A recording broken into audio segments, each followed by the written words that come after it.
Today's meditation is called Feeling It All, the healing power of feeling all of our emotions.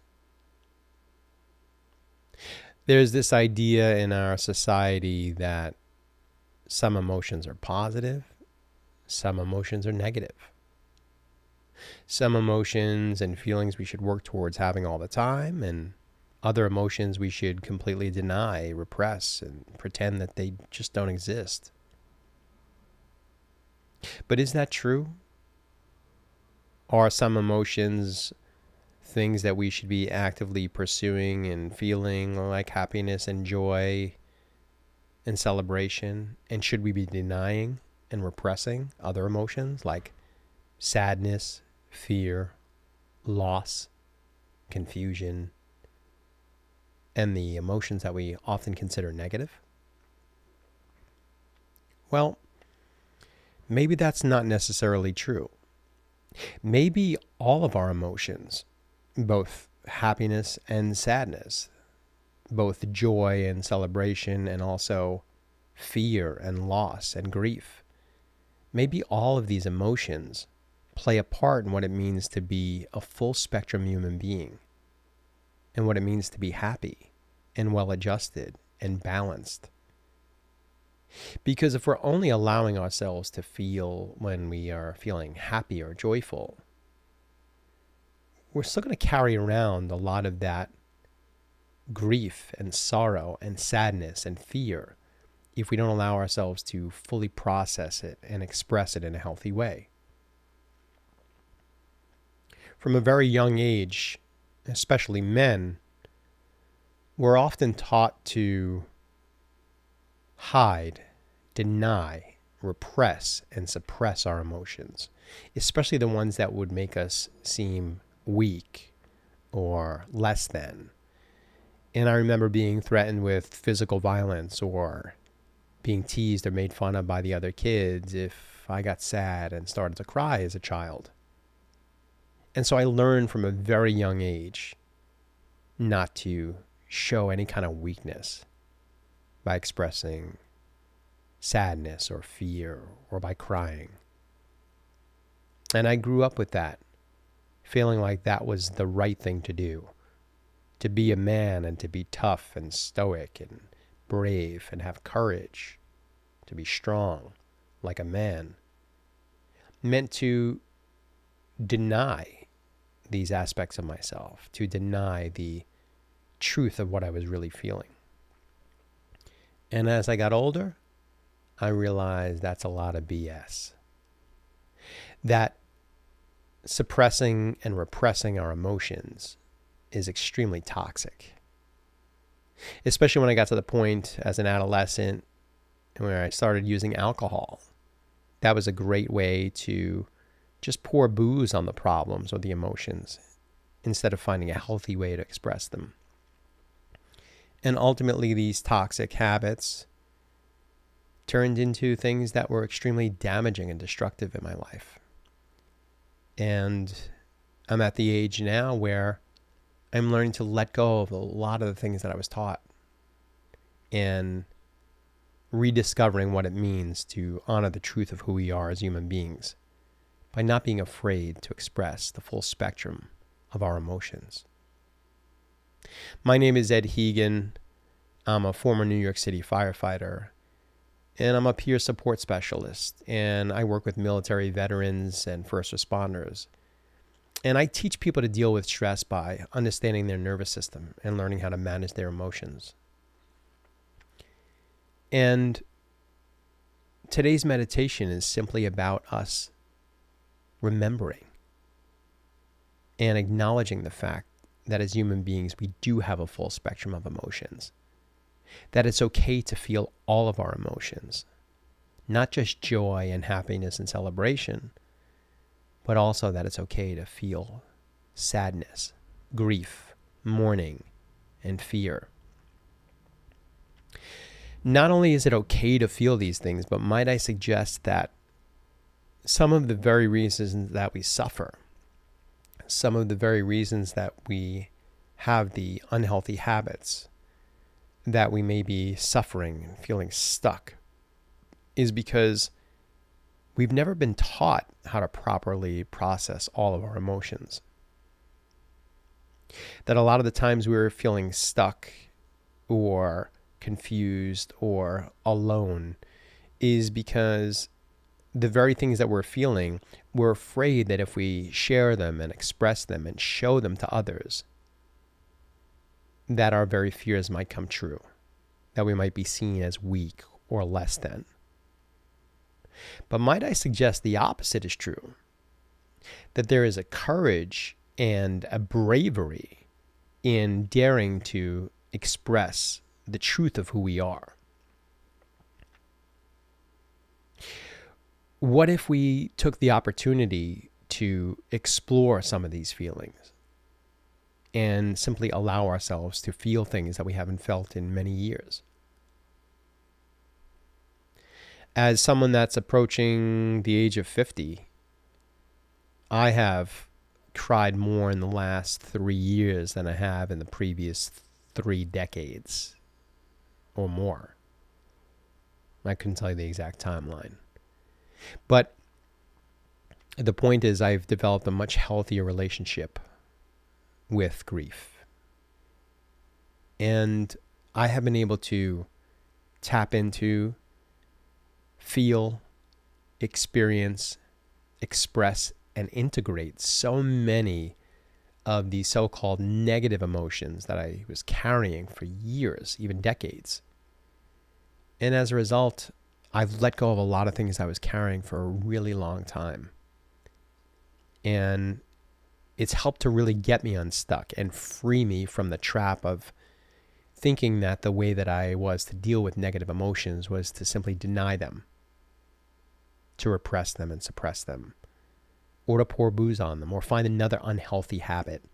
Because the way that the repression of normal emotions like sadness and grief and mourning and loss and fear, if we don't fully experience and express them, they will manifest themselves in unhealthy and toxic ways. They will.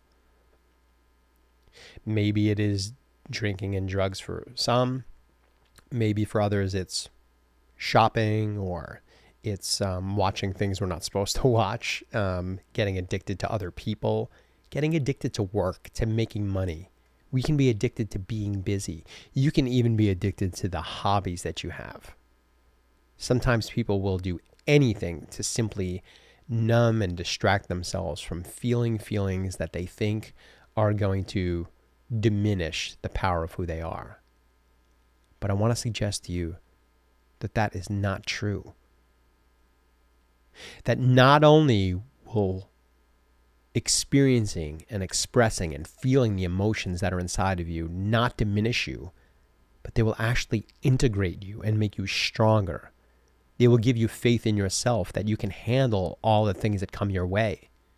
So that if you do come across a loss, a grief, a suffering in your world, that you can process that, feel what needs to be felt, express it in a healthy way, and learn how to integrate those lessons into your life. And there's a multitude of ways to express things. We can express them through talking to a trusted friend, joining a support group, doing one-on-one coaching. We can find creative ways through journaling, writing, creative self-expression, music. We can find ways to move our bodies in ways that can express the truth of what we're feeling. And so finding the ways in which we can understand ourselves more deeply can help us to connect more deeply to ourselves. And ultimately, the pain that we suffer from when we're feeling heavy emotions like sadness and grief and loss and fear is that we feel alone with them. But when we can dare to express them, not only do we honor the truth of who we are and connect more deeply to ourselves, but then if we give ourselves permission to feel and express it to another, we might also give ourselves permission to feel and also give other people permission to feel the very things that they've been avoiding feeling. This can magnify the power of exploring these emotions for ourselves. We can share this with other people. We can, in essence, become, for other people, the very thing that we needed when we were feeling alone and stuck. And that can be really powerful. So as we close out, we can maybe do a couple of deep breaths together. We can simply take a deep breath in through the nose, filling up our belly. And hold for 3, 2, 1, and release.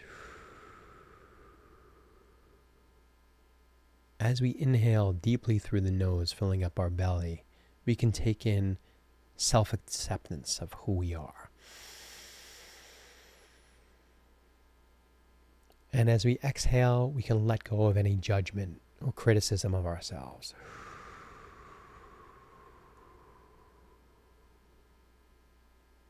Inhale deeply into the belly and accept the truth of who you are.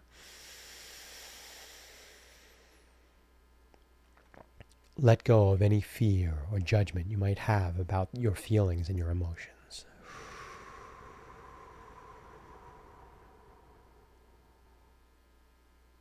Inhale love and compassion for yourself. Release any tension or tightness that you're carrying.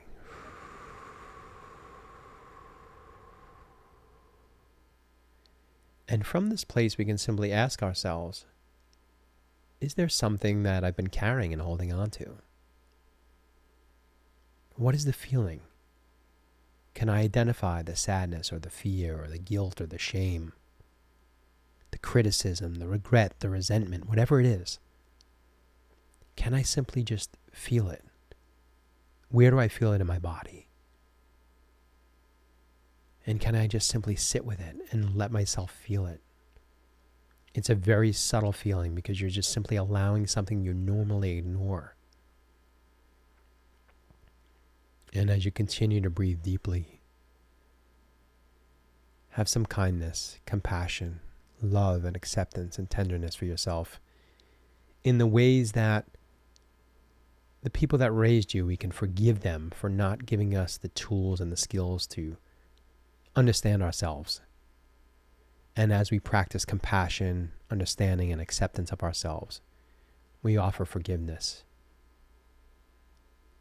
And we take over in a healthier way, developing a deeper connection with ourselves. And as we develop a deeper connection with ourselves, we develop a deeper connection with the present moment, with each other, and with life itself. So, can we feel all the feelings in the spectrum of what it means to be a human being? Can we allow ourselves to feel all of the feelings and know that not only does it not make you weak or less than, but actually to be brave enough, courageous enough, and daring enough to feel all the emotions, especially the ones that we were taught were bad, is an act of courage and bravery in itself.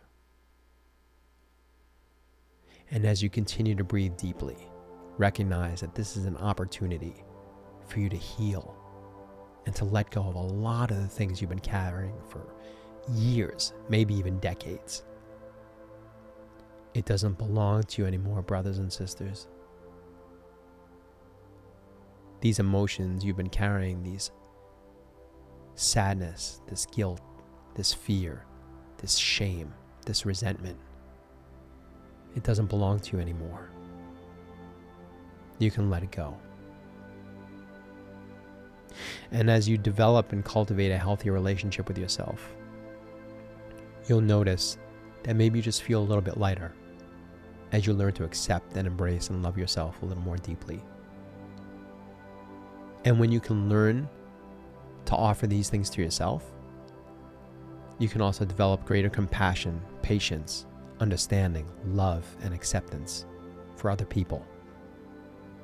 And in this way, we deepen our connection with ourselves and each other, which is the very thing that makes us feel negatively and heavy and alone in the first place. So practice this. Practice sitting breathing deeply, and simply allowing yourself to feel the truth and the full spectrum of all the emotions of what it means to be a human being. And if you found this video helpful, please share, like, subscribe, and be sure to share it with somebody that you think might benefit from its message. And if you're looking for more guidance, or if you want to receive a guided meditation that's custom tailored for the challenges you're facing in your life, send me a DM or visit edwoodstock.com, and you can sign up for a free discovery call or some one-on-one coaching, or maybe you're interested in receiving a guided meditation that's custom tailored for you. So, thanks for tuning in, and I hope you tune in next time.